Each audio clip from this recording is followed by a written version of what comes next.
Thank you for such a great introduction, and thank you very much for joining our symposium today, which will take a look at this call to challenge from the World Health Organization to put a spotlight on rehabilitation at a global level and try to address inequalities which exist within rehabilitation across the globe. So just to introduce ourselves, we're a team of clinicians and academics. We are 2 physiotherapists and 2 exercise physiologists who work together at this lovely building in Sheffield. It's called the Advanced Wellbeing Research Centre. The centre was opened in 2020. It's part of Sheffield Hallam University, and it's a multidisciplinary centre where we bring together experts from engineering, exercise science, behavioural science, and clinicians as well to try to co-develop and evaluate, working with local communities, innovations which enable people to move. We work very closely with our local NHS service providers, including Sheffield Teaching Hospitals Trust, to both co-deliver clinical services, but also to deliver on research projects as well. So, as already explained, there will be a time during our session today to ask questions both halfway through and then at the end as well. So the first 2 projects which will be shared will focus on prehabilitation interventions, and the final project by Nick will focus on a very early rehabilitation intervention.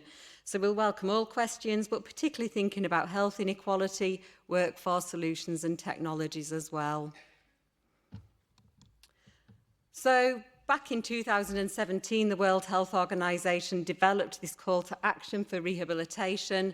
And in this context, rehabilitation was defined as a set of interventions designed to optimize functioning and reduce disability in individuals with health conditions in interaction with their environment. And they particularly put an emphasis on the importance of working across sectors, so working between hospital-based services, community-based services, and also the third sector to create strong, seamless pathways for people who will benefit from rehabilitation. And then they also put an emphasis on research and expansion of financing for rehabilitation as well. It's really worth going onto the website and taking a look at some of the resources which have been developed on a global level. And these include 8 modules focused upon packages of rehabilitation for different clinical groups. So these include people living with a cancer diagnosis, people living with musculoskeletal conditions, people living with neurological conditions. And within each of these packages, which are in PDF format and can be downloaded, there's a breakdown of evidence-based interventions for those condition groups, some of the resources, equipment and workforce modelling that might be required to deliver those interventions as well.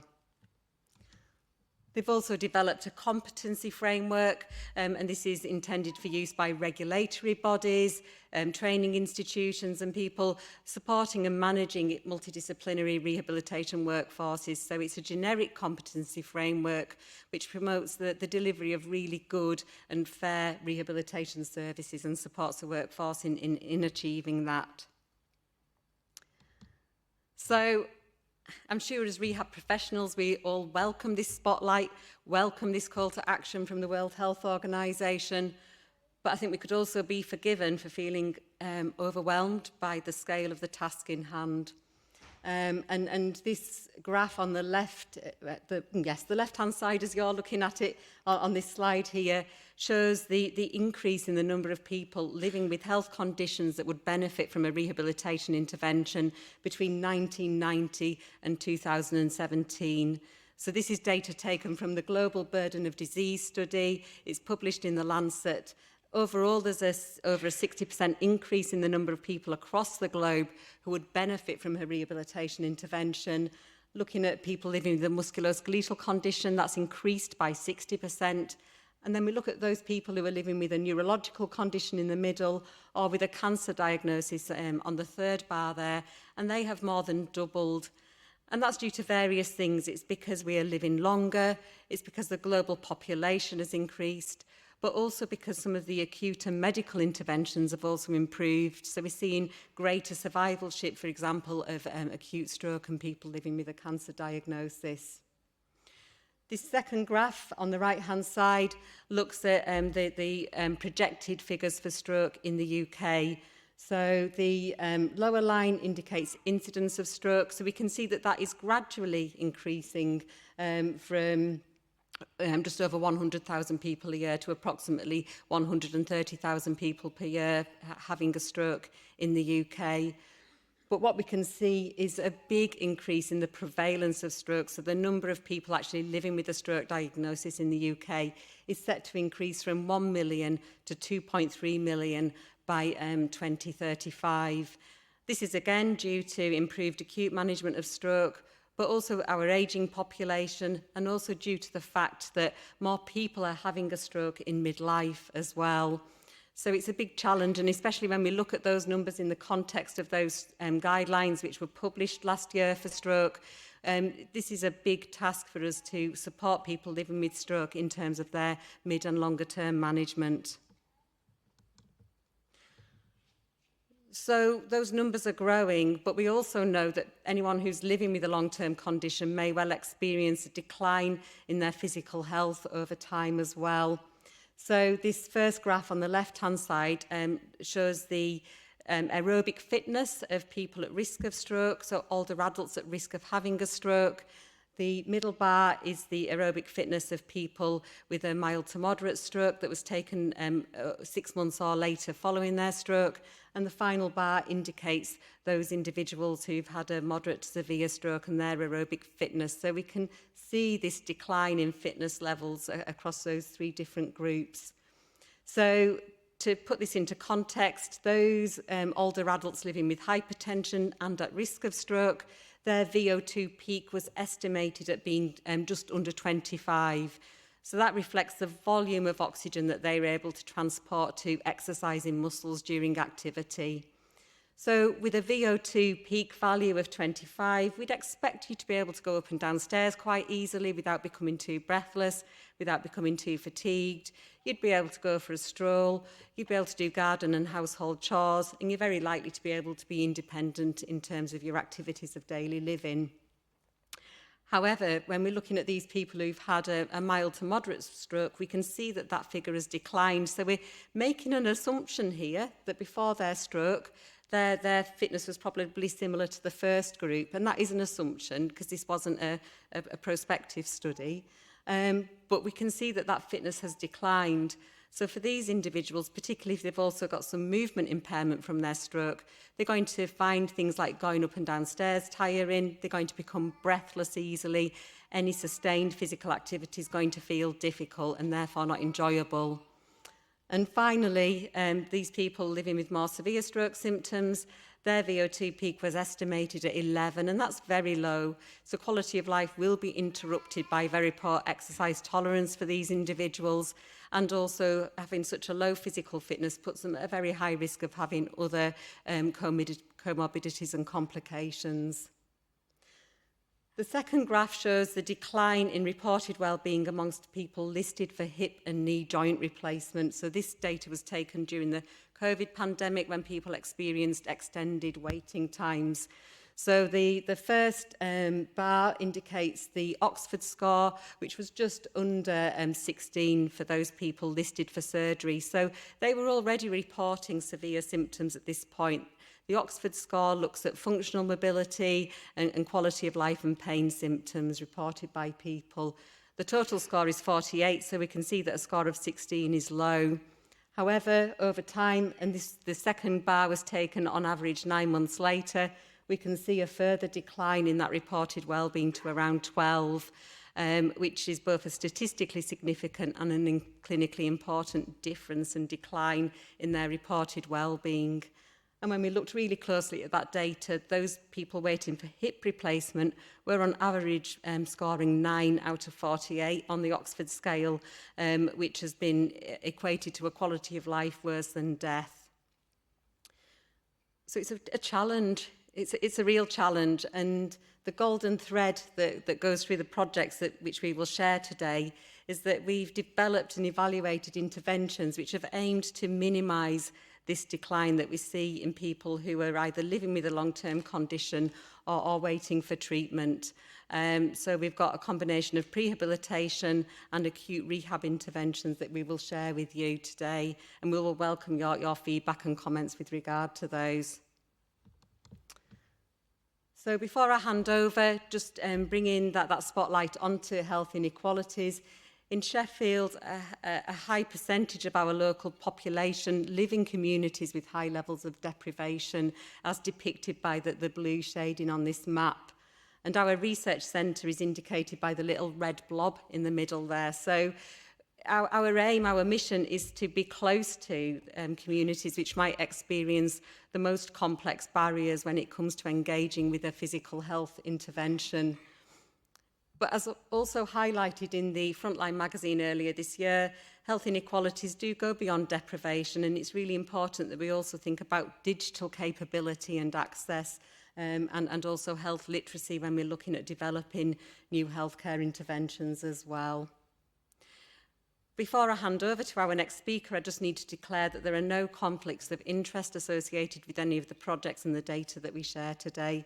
And I'm delighted to hand over to Carol Keane, who's the consultant physiotherapist for the Active Together service in Sheffield. Thank you.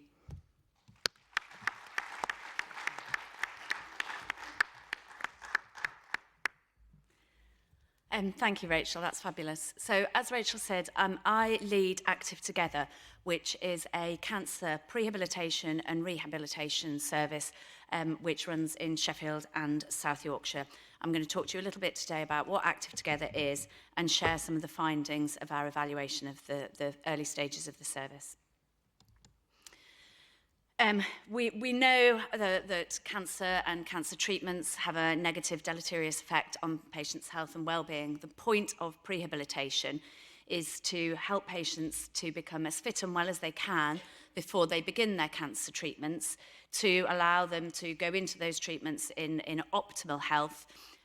They will still experience those negative effects of treatment, potentially to a lesser extent, but they are at least starting from a better point. If we also then support them with good quality rehabilitation afterwards, then there's a chance that they can recover to function that they were at baseline, if not beyond. And that's what we're aiming to do within the Active Together service.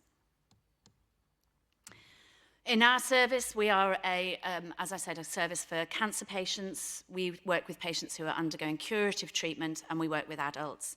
And we divide our service into 4 key phases. Prehabilitation, so we work with patients as early as we can after their diagnosis and decision to treat has been made, working with them up to the point where they begin their treatment. We support patients through treatment, whatever that treatment modality might be, chemo, radio, mix of, plus or minus. And then once patients have finished their treatment, we offer everyone 3 months of rehabilitation afterwards to support them to recover. We have a final supportive phase where we are encouraging patients to self-manage and to really put into practice the tools, the strategies, the learning and the lifestyle changes that they have hopefully embedded throughout the first 3 phases. Each of the grey boxes on this diagram represents a point at which we evaluate patients as they go along the pathway, and those will be, I'll talk about those later when I talk about the evaluation. Active Together is a multimodal prehabilitation service, so we include physical activity and exercise, nutritional support, and support around psychological well-being. I think of this as a 3-legged stool, one that doesn't really work effectively without the others.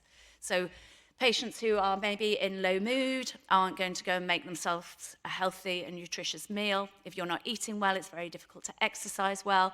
If you're not active, then you're less likely to want to spend time cooking meals, and so on and so forth. So they all feed into each other, and it would be very difficult and challenging to leave one out and also deliver excellent care. So the multimodality is a cornerstone of what we do. Another cornerstone of what we do, I don't know how many cornerstones you can have, but it's at least 2, isn't it? Is the idea of individualised and personalised care. So we are tailoring this to meet the needs of our patients. This isn't a pathway that you go straight through. We recognise that everyone is different, and so is their cancer treatment. So we make sure we assess patients' level of need, and we tailor the care that they receive to meet their level of need. Some people have highly specialist needs and need a lot of support to exercise, or they might need a lot of support with their psychological well-being. Other more universal patients might need a bit of steerage, some signposting, or some encouragement to self-manage. We have a very flexible delivery model. We try and make it as easy as possible for patients to access our service.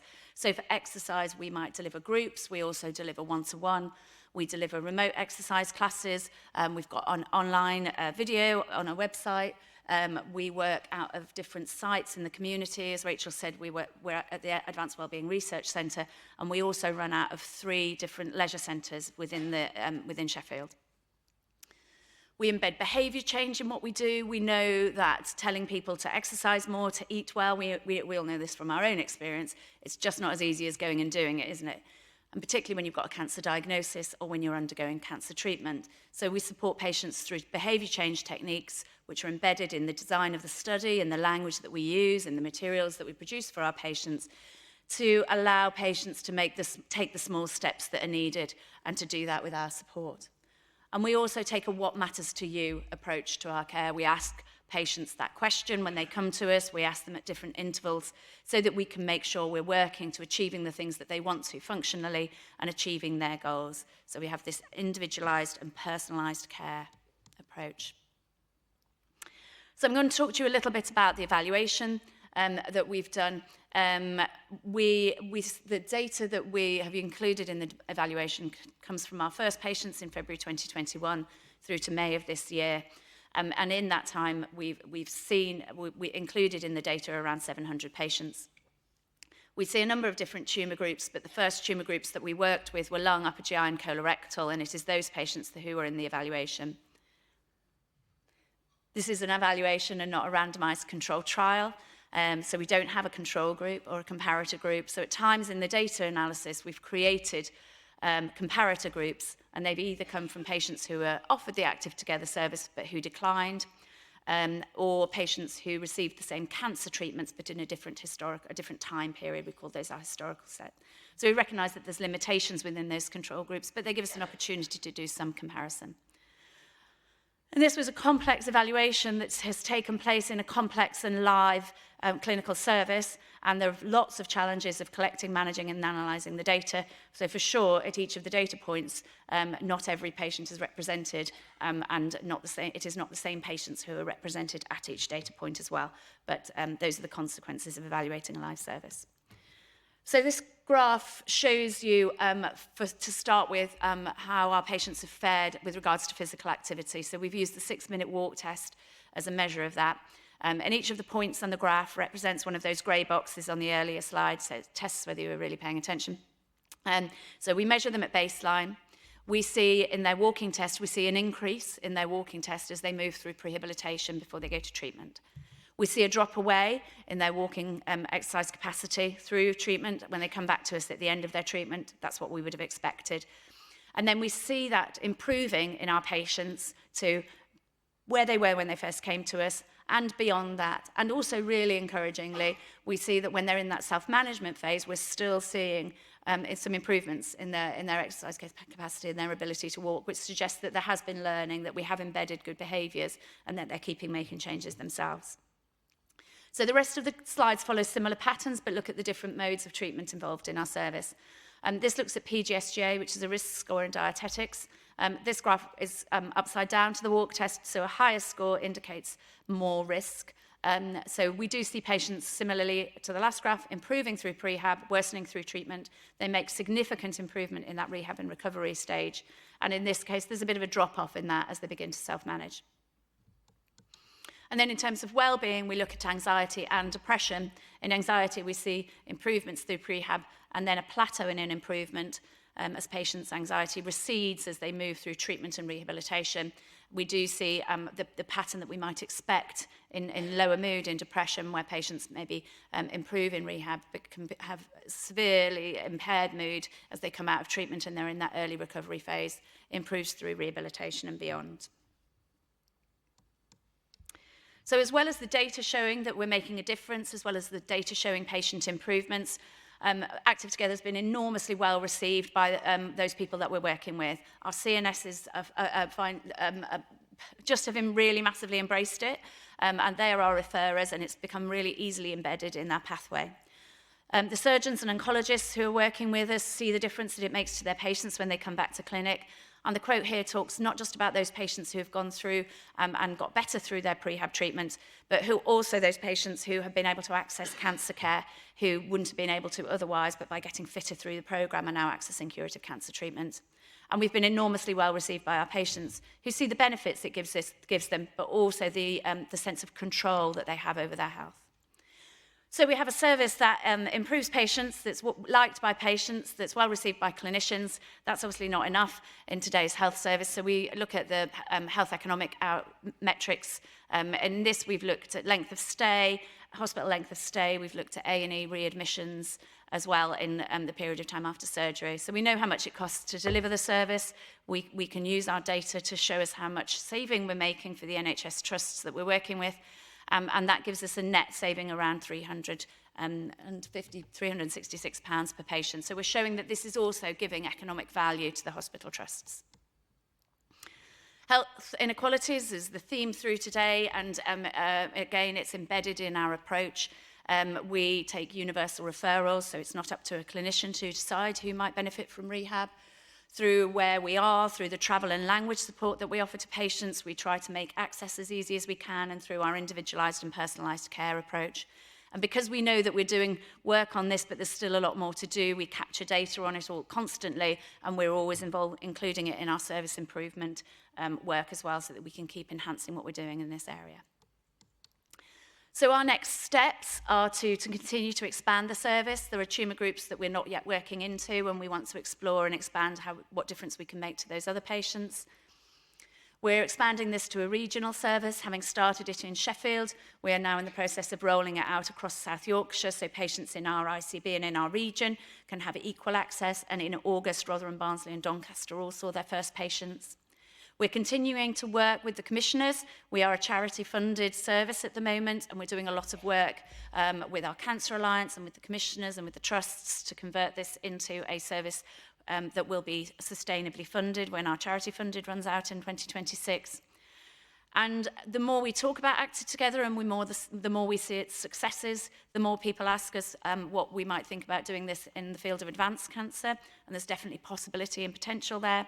And then we get asked a lot of questions about the possibility of prehabilitation in non-cancer treatments, so in those areas where patients maybe are going for major elective procedures, but it isn't a cancer procedure. And so I'm going to hand over next to Tom, who's going to talk about an example of that.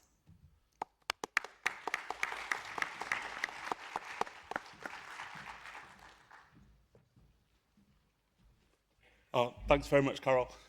So I'm going to talk about active weight, so a slight move away from oncology patients and more into our MSK and orthopaedic populations. This project really came around towards the end of COVID, where we were meeting with our local commissioners, especially within the MSK service in Sheffield, and they were saying, look, we have a real problem here. We've got patients waiting over 2 years for surgery. By the time they come in for their pre-op checks, they're not fit enough for surgery. What can we do to help these patients? How can we help them? How can we start to put support resources in place to support them through that journey? And that's where we developed Active Weight as a part of that. So I'm going to speak about the two phases of the project. The first phase was developing a digital 12-week program to support people on that program. And then the second phase is embedding a health coaching model alongside of that. For those that are unfamiliar with health coaching, in this phase, we had 3 to 5 sessions, particularly around motivational interviewing, supporting patients to access materials and also to ask questions as part of it. We embedded PPI, so our public and service user engagement, throughout the process. So we developed our protocol with patients and clinicians as part of the program. Received guidance on the content of the digital resource that we developed, how we can evaluate that, particularly around the usability, and then how to approach patients and participants for the study as well. Being a university, it's crucial for us to try and involve our students throughout the pathway as part of research placements. So we had undergrad and postgrad physiotherapists and other AHPs help us develop and design those tools, and then also as part of the evaluation process. The service itself is delivered through the Sheffield Aches and Pains website and is freely available to anyone from the moment. In terms of that integration of students, we had 8 students across the programme and across the academic year, ranging right from the start of developing the research literature and the literature review to build our programmes on, through to helping build the programme, working with our key stakeholders, right through to the analysis of the evaluation. So, as I said, our online resource focuses around a 12-week programme. Patients are invited, depending on their preference, either through SMS or through a letter. The programme itself has an exercise programme delivered within it, a progressive exercise programme, with 3 individual starting points. So, bed and chair-based exercise, chair and standing-based exercise as an intermediate setting, and then standing exercises for those that were able to do it. Throughout each of the 12 weeks, we had talking heads as part of the individual members of the clinical team, ranging right from the oncologist, the consultants, right through to physiotherapists and people that patients are going to see in their everyday programme. We did make the programme downloadable, and there was also print versions available within the clinic settings themselves. In terms of the features for the programme, you can see the 12-week programme named here, so not just focused on the exercise components, but the more holistic support that patients can access in and around Sheffield, but then more broadly as well. And you can use the QR code there to access the resource later. Our first task as part of the first phase was really to understand what that wait list looked like. And you can see the top lot of pie charts, they are what our wait list characteristics are, and on the bottom panel, what our overall demographics for the over 50s population are in Sheffield. And you can see broadly the wait list is representative of those across age and deprivation, but also sex. But noting also that our wait list in Sheffield is predominantly more Caucasian than what our demographics would represent. In terms of our initial findings, we sent out a survey to that initial wait list, and we got 174 responses, equivalent to just over 22% of that total wait list. And these were people that were invited to look at the resource and take part within the study. The participants that replied to the survey, they tended to be younger and also from our lower socioeconomic areas compared to the overall wait list. And compared to the overall wait list, most were retired. In terms of having a look at how effective that initial 12-week programme was, we conducted some semi-structured interviews around service use and experience. We hope that patients would come back and visit once every week for their kind of new bits of material, but we actually found that patients tended to visit their website between 3 to 5 times. And what we saw when we looked at kind of how people's experience changed and also their clinical outcome measures changed, we didn't see any relationship between the use of the website or characteristics of that and the benefit that those patients felt. Although we did see a relationship with the ones that used it more, tended to respond with a more positive experience. In terms of our patient-reported outcome measures, there wasn't a whole lot of change. I would have loved to have said, look, everything changed and we saw massive results and we should definitely commission this service for everyone. We did see improvements in sleep quality and also from self-reported changes in mobility and overall health. And when we tried to dig into that further, just to kind of delve into the patient experience, a lot of people then reported back that they understood the role of prehabilitation and found the website useful. They found that the way that we communicated that through the SMS or letters were appropriate, but really would have liked a lot more information around the exercise program, and especially some of the confusion as part of that. During the initial phases, we also conducted some interviews with staff members, and probably not surprisingly, there's a couple of barriers to that implementation on the wider scale. So staff being aware of the program, we tried to run focus groups and work with our clinical teams to do that. Not feeling that it was fully embedded within the pathways, but then also the limited time to demonstrate the website and also show patients the website through. So that moves us on to the second phase, where we termed it a target offer, and we ran this as a feasibility randomized control trial.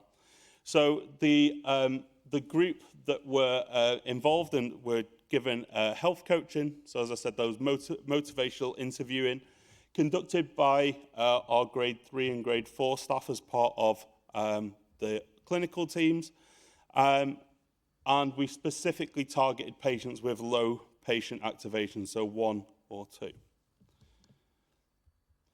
To just show you some of the data, we saw very similar changes between a control group that just received the website and that health coaching for self-reported EQ 5D. We did see a subjective monitor increase in the amount of physical activity that those patients were reporting doing in the health coaching group, and an increase in their patient activation. So just to kind of summarize and go through our next steps. So we have successfully launched Active Weight within Sheffield. That's now embedded within the surgical pathways for hip and knee patients. We were successful in being able to roll that out and tended to be accessed by people across the demographics, but particularly in our lower socioeconomic areas. And we saw small improvements in the patient-reported outcomes when we embedded health coaching alongside of that.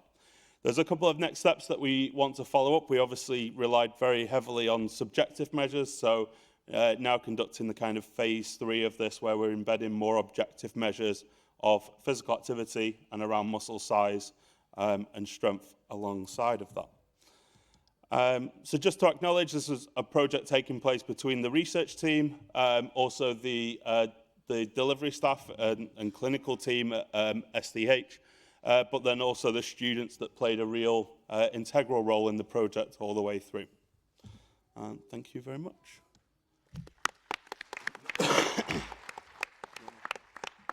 So, thank you so much to Rachel, Carol and Tom, and we're going to take some questions now.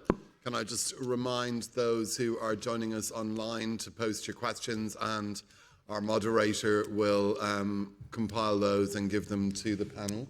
I suggest we take about 10 minutes for questions, if that's okay. So if there's any questions from the room, if you can just show your hands and we'll have the mic. Sue, in the meantime, are there any questions that have come up online so far? Okay, thank you.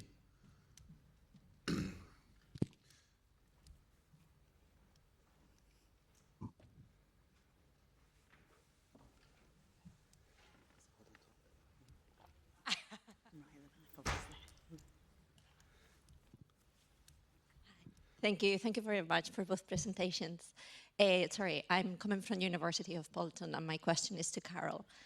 So thinking about inequalities and access to health, I was interested to know if the people who decline prehabilitation and rehabilitation, did you collect reasons why, any demographics? Because they are really the people we also want to target. So I was just curious if you collected that data.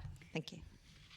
Yeah, we have had a look at those patients who declined, and also those patients who maybe left us a little bit earlier than we might have liked to. When people do leave or do turn us down, we try and ask why and why that is. So the most common reasons people have for not coming are sometimes their health, they've got a lot on, particularly at the beginning of prehab. There's a lot of other appointments, there's a lot of decision making, there's a lot happening for them, and they feel that this is just one thing that they can't quite bring themselves to do. So that can be a factor.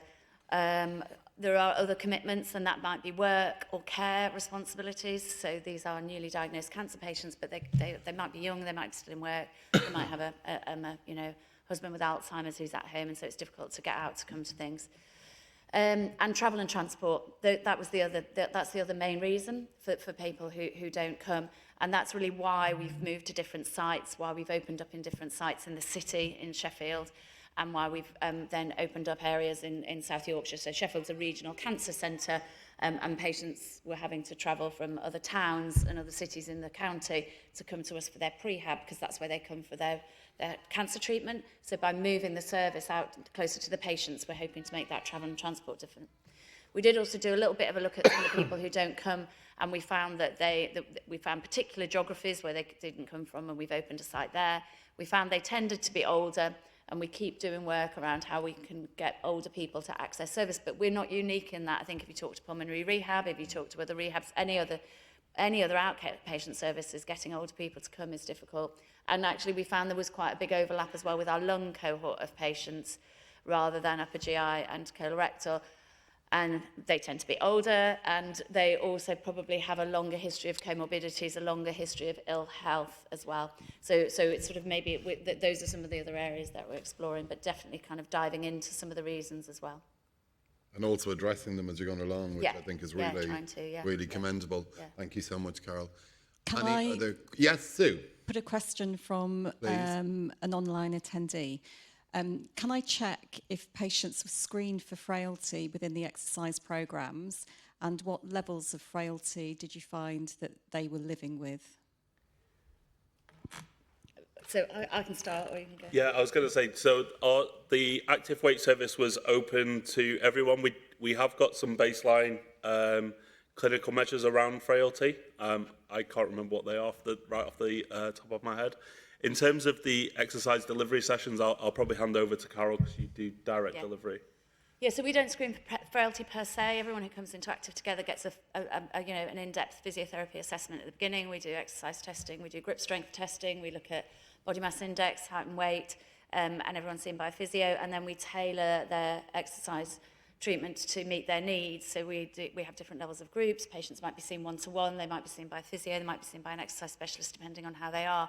So we don't ask the question specifically about frailty and score frailty as such, but we look at a lot of the measures across what we're doing. Thank you so much. We have a question here, Alice, and also just beside you there. Thank you. Sorry. Maddie Nicholson, PhD student at SHU. It's just a question about the feasibility RCT, and you mentioned motivational interviewing being used. I guess I was just wondering about the fidelity to MI within the health coaching and how you ensured that or monitored that.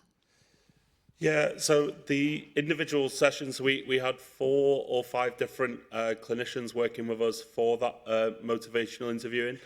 The typical kind of adherence was about 80% of those sessions. So we aimed for 5 individual motivational interviewing sessions across the 12 weeks. Some participants took 1 or 2 sessions and then was just like, this isn't for me. Whereas I would say about 80% of them used 4 or 5 of those. Sorry, were you asking about patients coming to the treatment or fidelity to MI techniques by the clinicians? Fidelity to MI. Fidelity to MI techniques. By the clinician. Yeah, I don't know. I'd have to go back and have a look what we do. Hi, thank you. Really interesting and important interventions. My name is Dermot Dennehy. I am a researcher and physio working in pain, but passionate about participation and inclusion. And given that these are about kind of inequity and inequalities, I'm wondering if the panel could say a bit more about how people with lived experience were involved in the development of these interventions and how they continue to be involved in the ongoing evaluation and iterations to improve them.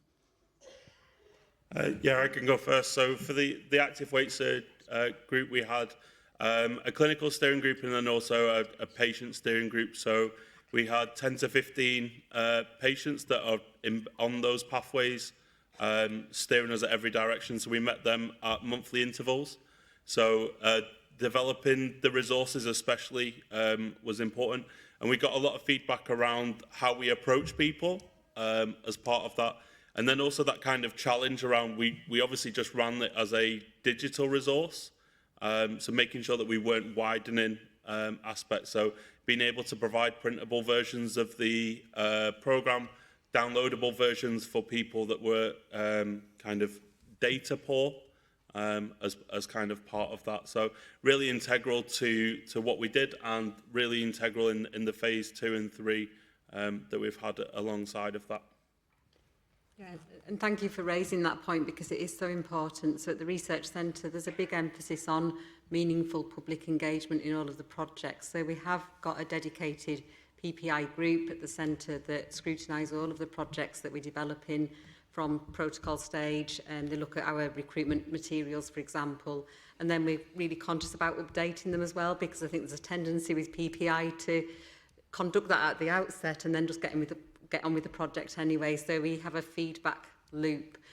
And again, I think challenges with PPI panels is that they're not always representative of that wider clinical population. So to address that, we've got strong collaborations with some of our third sector providers in the area. So for example, there's a local group called Darnall Wellbeing that's based close to the centre in an area of high deprivation, and we work very closely with Darnall Wellbeing to fund them to support shaping and guiding our projects as well. I think there's still way to go. I think there's still definitely things that we can do to progress and make that more meaningful, but it's very much on our minds. And from our point of view, we're a clinical service rather than a research study, so there was patient engagement in the original design of the service, and then we went live with like one patient, and then we've continued to iteratively change and develop it. So we have a patient panel, we've developed patient materials, and we include patients in that, and can keep consulting with them when we get patient feedback when they leave the service and points along the way, so that we can keep using that to feed into the service. Challenges around getting a mix of patients, and also challenges in getting patients who are going through cancer treatment to feel able to be involved, and that patients then go on to develop health problems and so on. So it's a mixed picture, and there's one we just need to keep going at and keep looking at. Thank you so much. So we're going to take one last question before we introduce Nick. But to remind you that we have another question session at the end of this presentation after Nick. So if you have questions, including those online, please do start to think about them now.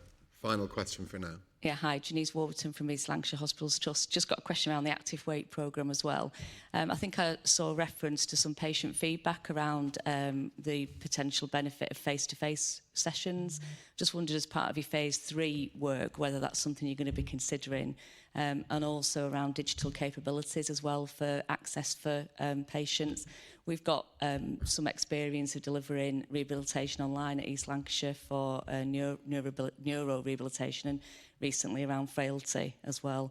And we have some initial face-to-face contact, and then at points on the journey. I just wonder if that's something you're considering as part of the phase 3, what your thoughts on around how that might increase compliance and outcomes. Yeah, I think we'd love to have a face-to-face service running. I think the project was essentially developed because there wasn't the capacity within the service in Sheffield to deliver that face-to-face support. So it was kind of, what can we do to help people feel supported without necessarily having a kind of face-to-face resource as part of it. I would love to have more of a face-to-face understanding as part of it. And in phase 3, we do have some face-to-face interactions, especially around the objective measurement period, so we can start to build that in. Always comes down to that question around funding and capacity. Thank you. So, Nick, we'll welcome you to speak on your area.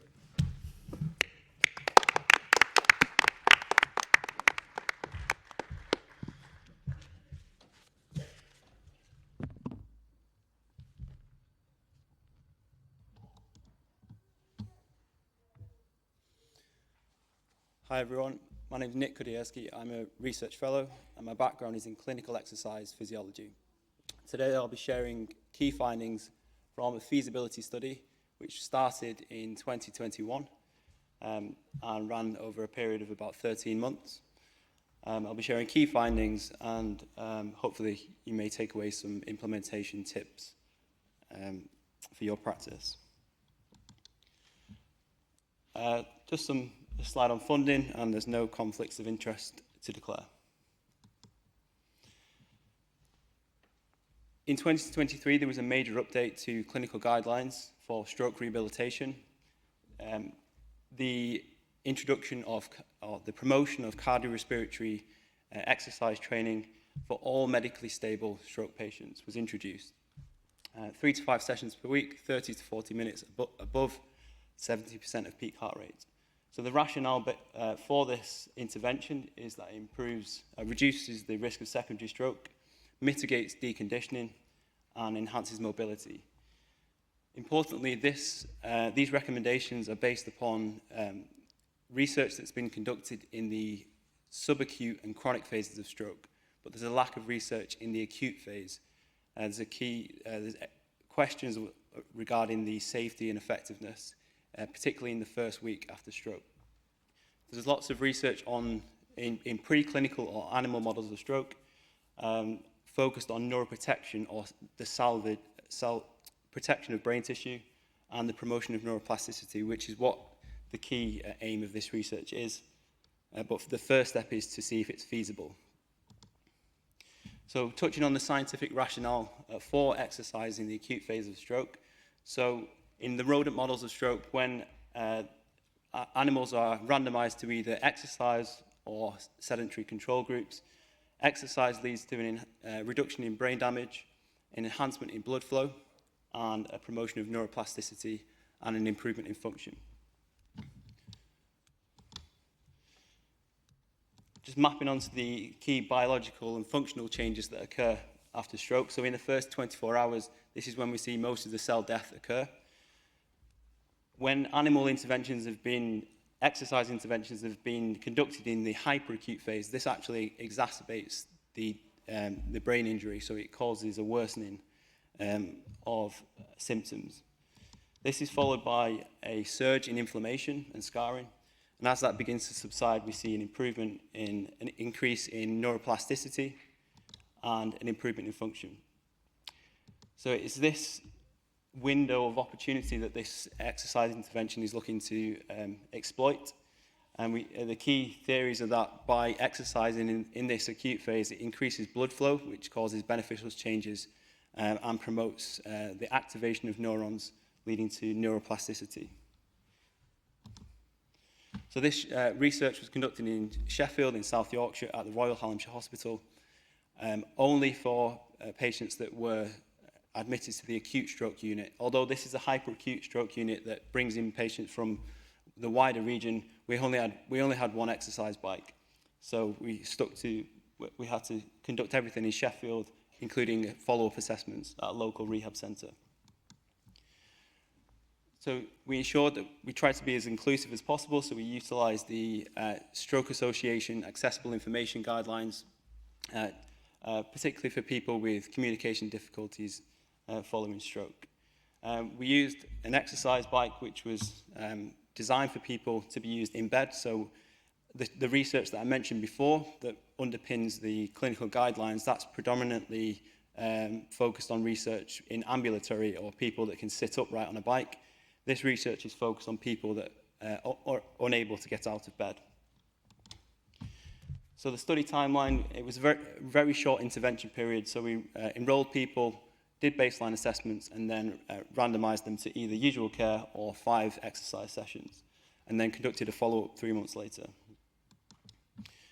Here are the baseline characteristics. So we randomized people based on their stroke severity. So we wanted to get an even balance of NIHS scores. This unfortunately led to a difference in age, slightly older control group, but we did adjust for this in the statistical analyses at the end. Importantly, most of the stroke survivors were unable to walk unassisted, so this is a well-suited intervention for this group. So here's the intervention. This was designed in collaboration with patients with lived experience of stroke.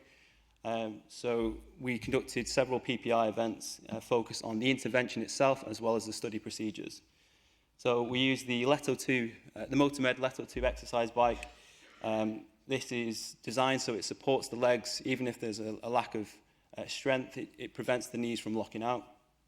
So it started with a passive phase where the bike moves the person's leg for them, a gradual warm-up, then moderate intensity intervals interspersed with rest periods, and then a cool-down and passive phase. We increased the duration by 5 minutes per day.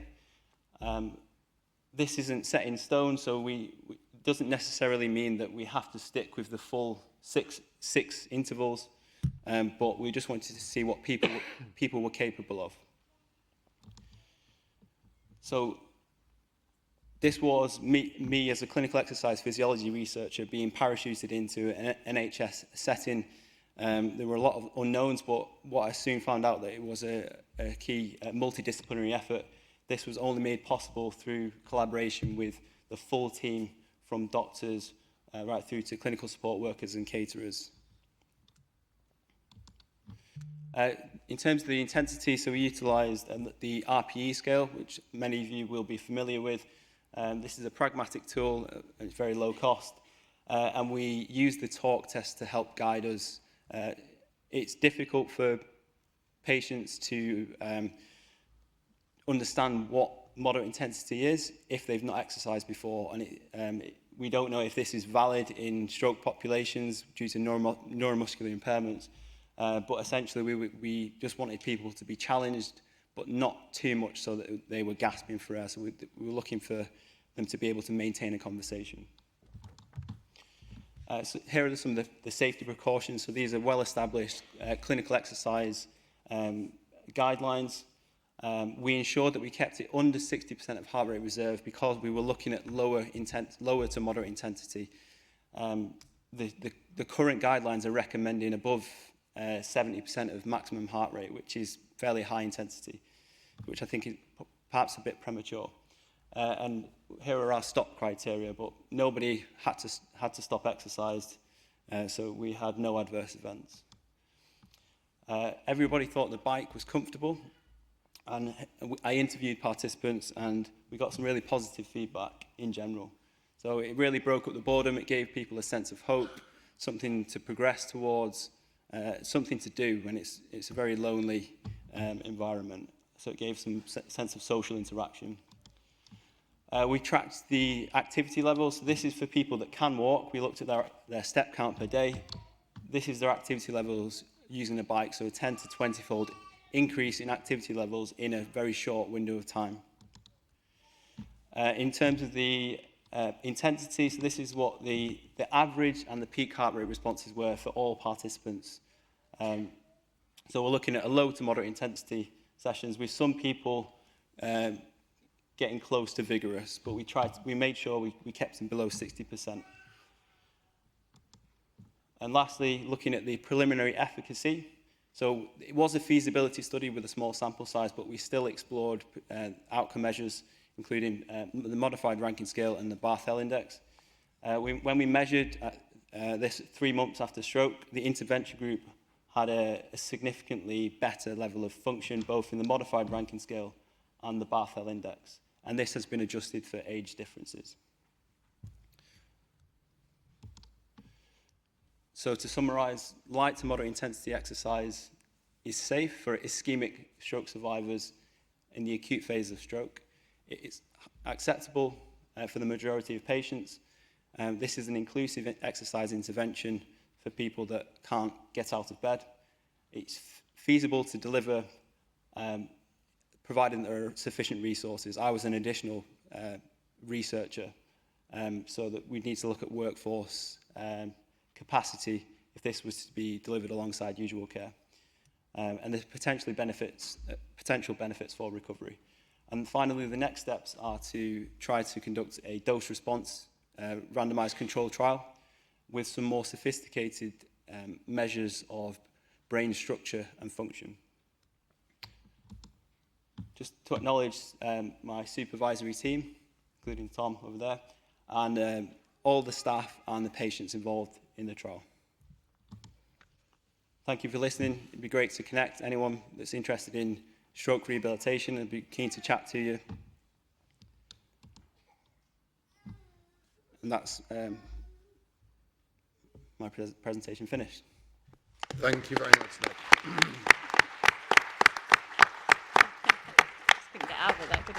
So to those joining us in the auditorium, welcome. If you could take your seats as soon as you can, that would be great. And we have about 6 or 7 minutes for questions. Sue, do we have anything online to deal with? No.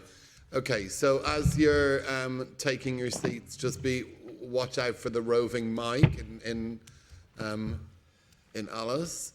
Any questions on that? I mean, I thought it was fascinating. I thought that last point, Nick, about your own professional background and our work with exercise professionals is particularly important. And I know that one of the things you mentioned, Rachel, was the implications of some of this work on workforce, and I think it's really important. Any questions from the floor? Thank you. Thank you. Jenny Ratcliffe, physio. I just wondered how long the exercise sessions were for. I didn't get that from how long the sessions were. Yeah, so the first session had a 5-minute warm-up and then 2 5-minute intervals and a 5-minute cool-down. So you're looking at 10 minutes of active exercise with a cool-down and a warm-up and cool-down either side. And we included passive periods where the bike was moving the legs for them. So in total, you're looking at about 30 minutes, progressing up to 60 minutes in the final session. But the actual active exercise is ranging from 10 minutes to 30 minutes. Thank you, Nick. Yes, thank you very much. Hiya, yeah, thank you. Can you just talk me through the post-passive rationale? I was just wondering about that. The pre-passive, I can understand. The post-passive, Yeah. Just wondered what. So essentially, a cool down could have been sufficient. We were just being very overly cautious, just to prevent blood from pooling in the legs. So yeah, it was just being overly cautious, really. To be honest, quite a few people skipped the cool down and went straight to passive. They just wanted to rest, and they found it very relaxing. I think it's a nice way to finish a session. Sounds very kind and nice. Any further questions? Yes, we have another question.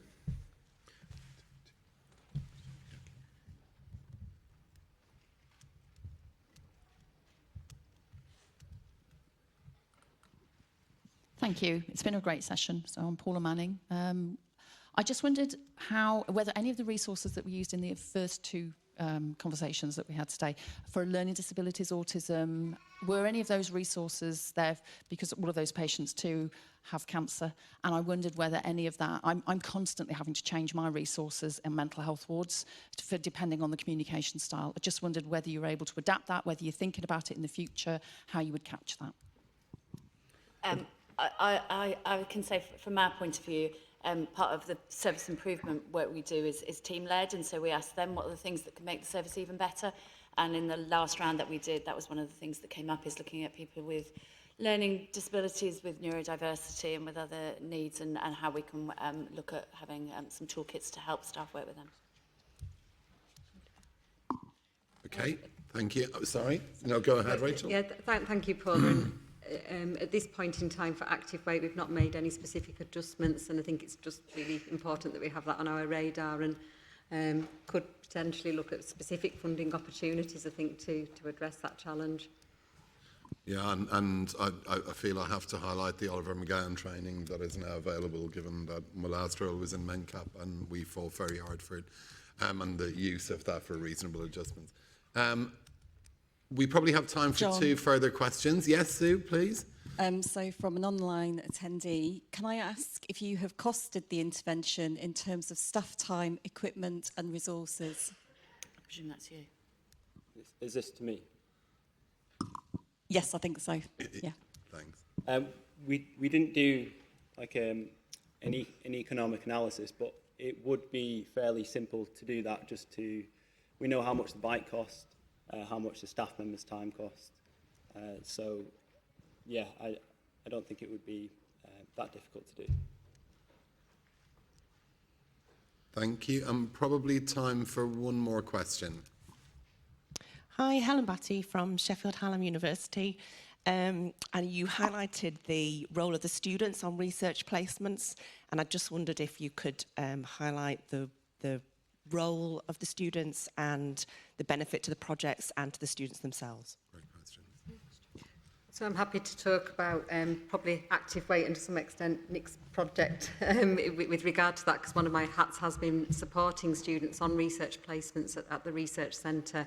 So as Tom explained, certainly the contribution of the students during active weight was considerable, and I don't think the resources that we would have developed would have been as comprehensive and as carefully reviewed had we not had that resource there. And I think that's, you know, a model that we would like to continue to develop, and we know that the students really valued that experience as well. In terms of the project conducted by Nick, I think there's the potential to look at augmenting rehabilitation services through use of the student workforce, and I know that there are examples of that already. So I think definitely keeping that conversation going and looking at how, you know, research and clinical interventions don't sit apart. So I think that opportunity for hybrid placements where students are delivering clinical interventions as part of a research project is something that we can further explore as well. Thank you, Helen. Thank you, everyone. And thank you to this amazing panel and for a great session. Thank you to everybody who participated in the room and online. And Rachel, I'm sure you're thinking, you know, no slides yesterday and we have all these people coming in throughout this. But I think you've all dealt with it brilliantly. Can I ask you for a round of applause for that amazing session?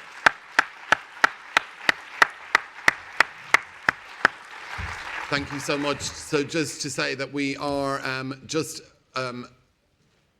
inviting people in for the Founders Lecture. If I could ask you to take your seats as soon as possible. And thank you again to the panel. Thank you. Thank you.